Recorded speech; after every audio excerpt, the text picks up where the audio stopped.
this year? Uh, no, after that race, like, I'm not going to lie, I thought it was over for me. Um, Over. I did because mentally I wasn't there. Mentally I wasn't there, and it also followed like with my body as well. I wasn't. I was just out of it completely. And like Coach Flo said, we had that long talk.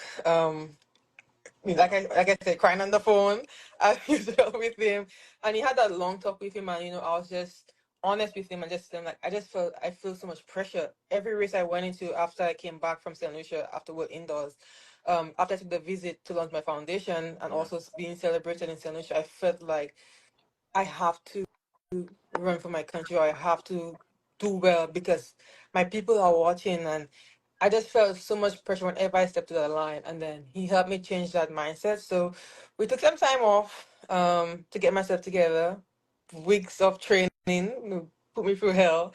And then we went to Prefontaine, went to Jamaica. So it was after that, after those like 5, 6 weeks, it kind of just gradually like got better. So it was up and down, up and down. It wasn't like a straight line where I said like it was all good after that. I Yeah. still struggled. We still had our long talks, our lunch dates even before the Olympics.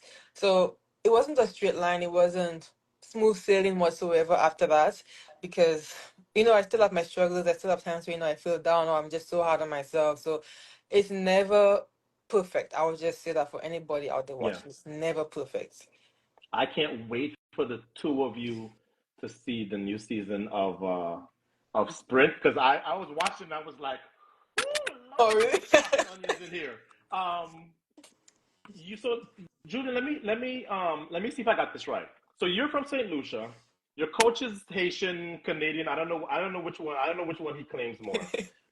Your manager is from the Bahamas. Oh my Shout out to God. Henry Rolls. Something. And you went to high school in Jamaica, and you've been reminding people about that a lot since your win. Tell me about the role that the system that I think is the greatest in the world, that Jamaican high school system. Tell me what role that played in where you are at this stage. So I went to Jamaica at a very young age, the age of How 14. did that On happen? Because that's a big move for a kid. It was, yeah. So I went to Trinidad and Tobago, to represent St. Lucia. To represent St. Lucia at the CAC games. I did Yeah, heptathlon, but like the under 15, under 14, like heptathlon, and I was approached by a few Jamaican coaches at the time, and they asked me whether I want to come to Jamaica.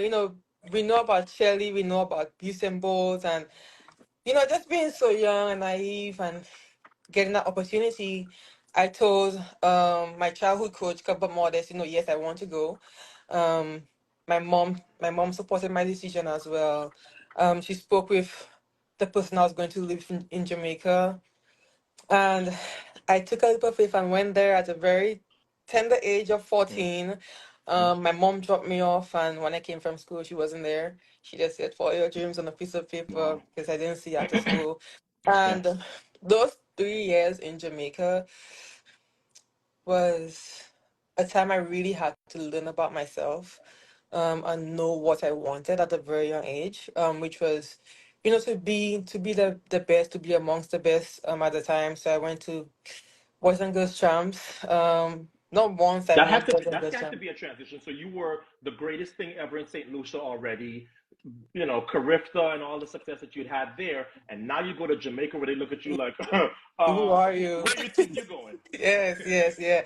No, very humbling experience, I would say. Even my teammate Kevona was beating me left, right, and center in Jamaica. I'd never won a gold medal at Boys and Girls Champs because of That's a long, her. long Uh, list, though.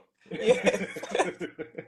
But it was the 3 years I spent in Jamaica. I didn't get to see my family during Christmas. Mm, I think I only saw my family whenever I would transition, when I go home for Carifta to travel with the team, or not until summer.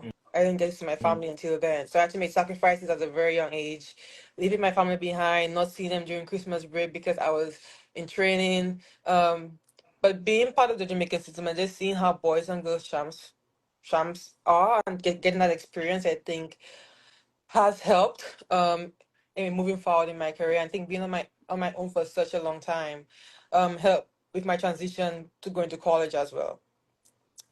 Coach, you now have the Olympic 100-meter champion and Olympic silver medalist in her first year as a pro.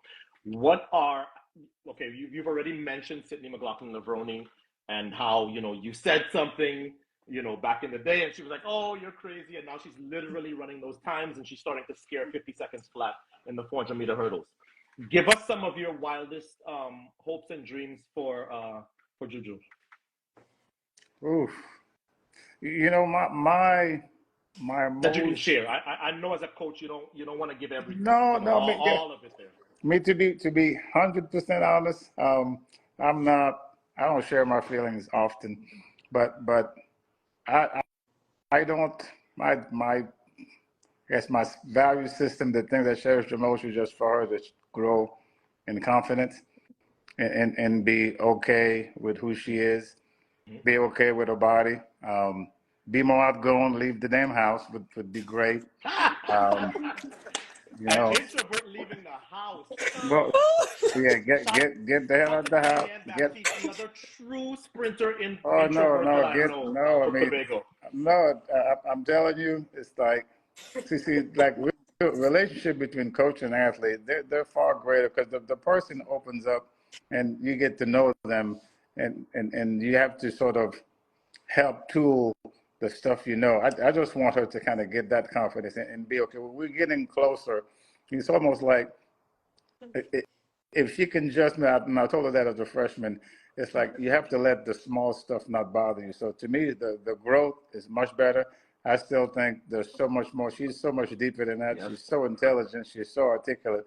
It's just convincing her to get out there and do it. So I'm not, I'm not really looking at 2 gold Look, medals, she's 3 gold blushing. medals. Look, she's No, blushing. no, I'm not. I'm not looking for Listen, those. when you I'm when just, you watch the show, when you watch this season, you will see it. I was like, right. okay, this is a new Juju here. Even before the Oh silhouette, yeah. this is a new Juju. Yeah, no, trust me, it's like the maturity and the growth.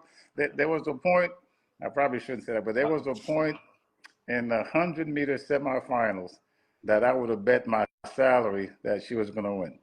And then many people, Juju, know what I'm talking about. There was a point when she got on the blocks and she looked up, she flicked her eyes and kind of smirked. It's in the show. And I thought, oh, it's a done deal. I called my This wife and I is said, that's literally my last. That's yeah, literally my last question because I don't want to keep you guys oh past the no, hour. I'm just so grateful, oh, no. Juju. So here's the question. Sorry, coach. I want to cut you off. Go ahead.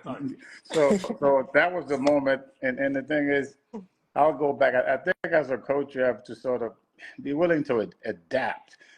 Somebody asked me, what's your coaching style? I said, I don't have one anymore. Things I said I wouldn't do for athletes, I do it willingly. I think as a coach, somebody said, what is your coaching style? If you have a coaching style, not every athlete is going to fit into that. So I don't have a Amen. coaching style. I'm not a crier. I don't cry. And I've that long conversation, known you 30 years. yeah. No, I bet my salary that you ain't right. No, I have not. And what I'm saying is that I Were think there as a some? I coach, mean, we couldn't really see with the camera. Were there some tears shed underneath the pile in the warm up area? Because no, not remember there. what No, you no, remember what you're saying. In the We're gonna stands. see no. behind the Like, scenes. like, like there are some tears in the Netflix thing. I know where they are, and I don't know if they're going to show them or not. But the tears Tune in. came after that race in Texas. The tears Really? came, yeah, after that. We were on the phone for 3 hours, and I shared with her some of my disappointment in my life and why I can't Wow. allow her to go down. Because as a leader, you got to be transparent. You can't just lead somebody by telling them what the hell to do. Honesty and You have to tell coaching. them. Absolutely. You have to tell them why this is so important. I told her, I can't let you fail because I look back at my life and all I got is regrets. I can't allow you to do that. So that got me emotional, and then we cried on the phone, and we got ourselves back together. But I think, importantly, as a coach, you have to pick your battles, but you have to have no coaching style. You have to, the quiet ones, you can't yell at some people. You have to yell at some people. You have to learn where, but you also have to sort of expose yourself and tell the athletes where you came from, what happened to you in your life that made you the person you are, and why am I so hard on you and Alfred? I mean, when I go back after the Rio trials, Kenny Harrison wanted to go home and be done for the season. I bet. I took her to absolute hell and World drug her record. to London because it had to happen. And I told her why it had to happen. It had to happen. When I went back coaching Toby Stevenson, the pole vaulter, he fell and broke 2 ribs. I made that man jump again a month later. He had to jump again because Of course. if he didn't jump again, it would have been a year and a half. And he came back the next year and jumped 6 meters. So you sometimes as a coach, you just have to be sort of it's madness, but you That was the have to sort American of. record, wasn't it? Pardon me? Wasn't he? Didn't he break the He American did. record? He jumped 6 meters 08, I think, at the Modesto meet. But the catalyst for that was what happens when he came back, and he was like, "What are you nuts?" I was like, "Yeah, I am nuts." And it was a 2 hour session, and he finally cleared the bar in 2 and 3 and 4, and that helped him get back the next year to have that great year. So all the stuff that happened along the way is necessary for the Julien would not be Julien Alfredo without all the disappointment that happened along the way, and I need to put that in the frame so she understands that these disappointments is not bad. There are requirements, there are quizzes, there are exams and tests you must pass before you get to the next one. I think as a leader, you have to explain that to the person, why you're the way you are and why is it so important, why you're so mean sometimes and why you're so deliberate sometimes by exposing some of your life failures and your life success. And I have that relationship with all my athletes, and I don't really open myself to the world because I think the world is cruel as hell. But my wife defined me as you are great at taking care of people. That's your biggest attribute. And coach, So, and yeah, I realized that this summer that, you know what, I just take care of everything. Juju would tell you, I take care of everything she needs. I will take care of it so she can be free to be the best she can be. goosebumps, coach. One of your Stanford athletes is in the comments saying, Oh, crap. "I can vouch for this. This man took care of me." Corey Carter. Yeah, Corey Carter, world champion in the 400-meter hurdle. So, wait, but Juju, I want to get back to something for a second because coach is giving you a hard time, telling you about leave the house and all that. We're all adults here. You are now a very recognizable face. I've seen your social media growth. You're trying to tell me you don't have 100 people right now in your DMs going, "Hi Juju, I watched you at the Olympics. I live in Austin. I live nearby. Could I pop?" Really? That's not happening for you? Wait, I would bet you $1,000 that there is probably 1,000 unanswered messages right now on her DM, if not more. I'm one of them. She does not reply I'm to such a nothing. She don't reply to nothing. She's private. She goes to practice. She goes home. I have to threaten her life to get her out of the house to go have some fun, go for a walk, go out with your friend. Everybody knows that, but this is what Julien is. She's just very reserved, all by herself, and we're just getting to a better routine. But that's not what she does, and I can't really speak because I'm just as bad. I don't really want to. This show, I'm only doing this show because of Ato Boldon. You ain't gotta tell me that. Hey, so anybody listening, don't text me, don't DM me, don't ask me to do no damn show. Flo, don't do no shows. This is just a favor for my buddy Ato. That's it. I'm doing no more. And the Netflix, I'm doing no more of that ever again. I've exposed myself more than ever. I've cried on that show. I'm done. Coach, I appreciate it so much precisely because you two do not do a ton of interviews. Yeah. All right, we're getting close. We're getting close to an hour, so I want to make sure. And by the way, Coach, goosebumps from your last answer because I swear I had a question in here, basically saying, "Look, you and I know what it's like to not be Olympic champion. She doesn't. She's Olympic champion already. And what is it about the coaches who just missed or the coaches who got close that they have so much passion about, hey, you're not going to make the mistakes I make." But I think you've more than answered it. So Julien, last question for you. We know how important your foundation was, and we know that is something where you're like, this is one of the most important things to me. Your career has gotten off to a great start. What do you want your legacy to be when you are my age or coach's age? You want to be able to look back and say, I did this. I was responsible for what? Oh, I haven't given much thought into that. Um, That's but because you're young. Wait till you yeah. get to 30, you'll see. But I like my foundation. I really want to give back to the young children of St. Lucia. I was once there. I once struggled, Mm-hmm. um, whether through education, whether it's through sports, like giving back to my fellow St. Lucians and helping them get to where they want to go. The same way I've had people who have poured into me to help me get to where I want to go. Yeah. I want to do the same for the youth of the country by also just, like I said, giving back to sports, whether it's sponsoring like shoes, because at one point I may not have like the best spikes or the best running shoe, or my shoe may have a hole or something, and just not have the best running attire. Same as for education, in the community I raised in Cicero, there's some children that can't afford to go to school. Yeah. So I really want to just give back to my country, give back to the youth of the country, and just help as long as I can. That's really what I want to do in my life. Just help the youth, and just have like more Olympians, more persons representing us. On the international stage, we're a very small island. Not many places know about us, so I just want to just give back so we can have more legends in the making, no matter if education Um, or sports. Coach, I will give you the option to decline to answer this question, but Mm. I am the only thing I'm into as much as track and field is politics, and I was watching the vice presidential debate and listening to these ridiculous comments about Haitian immigrants, and I thought about the Haitian immigrant friends that I have. What was your reaction to that comment? Um, first I was offended, then I just chuckled Mm. because one of my, it's like one of the things I loved the most.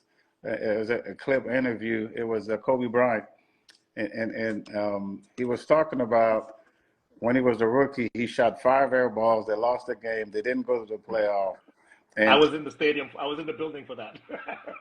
but the post interview, he did an interview after that where he talked about that 5 air ball. He talked about the 5 air balls were all online. They were going in. He didn't have the legs, so he analyzed why that happened. But then he said something that was crucial. Kobe Bryant said, "Get over yourself. You're not that important." He told that to himself, Wow. and I told myself the same thing. Get over yourself, coach. You're not that important. Like right now, if Juju never ran again, there'd be a track meet next year. Oh, There'll be the Olympics. Everything will keep going on. So I think you have to have that sense that, guys, we're not, people have on the internet putting opinion, hurtful things about people. You guys are not that important. None of us are that important. But you can actually destroy and hurt somebody. Like the comments about Juju's body, I wish I don't reply because I don't need to, right. because I don't want to. I can and I want to, but it's not the right thing. I refuse to reply because it's going to fuel more. So to me, I had to get over myself as a Haitian immigrant because I'm not that important. My work with the young people that I'm doing here, that's what's important. The biggest difference I made is stopping Jordan Alfred from quitting. That's what my legacy Wow. is convincing Rashida to run the 400. That's what my legacy is. It's not in what people think. Right. I'll move on, and I'm not that important. But if I focus on what's really important, I'm not that important. But Jordan Alfred is very important. She's very important because my job had to keep her going to get her to this point. That's what's important. And the other stuff is not really important. So I just focus on what's really important and stopping a young person that don't believe in themselves to do so. A person with no confidence to have confidence. That's what's important, not me, myself. Like somebody says, Flo knows, I said, I had to come up with this little thing under my thing. Oh, Flo cool. knows the source of his knowledge is not himself. I had to admit that to myself that I'm not that important, but my work is pretty damn important. Coach, that is a great note on which to end this great conversation that you guys have had. Thank you both. I want to wish you guys personally all the health and strength and blessings Thank that I you. possibly can as you guys get ready for this next chapter. Because I've already blabbed enough about it. I think this season of Sprint on Netflix is better because of what you two bring to it, and I can't wait for you guys and everybody else to see it. If you guys live in the United States, to the audience, all of you for tuning in, fantastic questions. I wish that on the replay of all of this on my on my feed that everybody could see the comments, because some of the comments have really been touching. A lot of people from St. Lucia saying, Juju, Yeah. win, lose, or draw, girl, we got you. Don't feel no pressure from Aw. us. We got you.